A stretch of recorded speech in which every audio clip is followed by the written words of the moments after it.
અંકલેશ્વર શહેરમાં live in રિલેશનશીપમાં રહેતા દંપતીને વચ્ચેનો ઝઘડો હત્યાના પરિણામતા સમગ્ર વિસ્તારમાં ચકચાર મચી ગઈ હતી.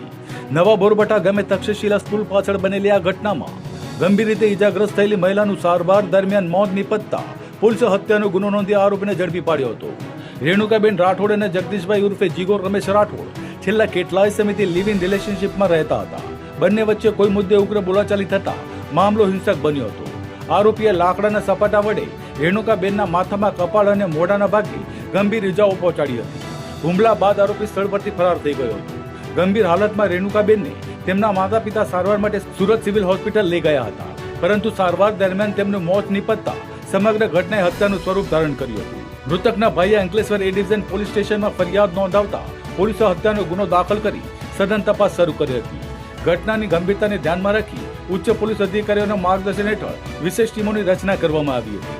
હ્યુમન ઇન્ટેલિજન્સ અને ટેકનિકલ સર્વેલન્સના આધારે હાથ ધરાયેલી તપાસ દરમિયાન ફરાર આરોપી જગદીશભાઈ ઉર્ફે જગો રાઠોડને રામનગર વિસ્તારમાંથી ઝડપી પાડવામાં સફળતા મળી હતી.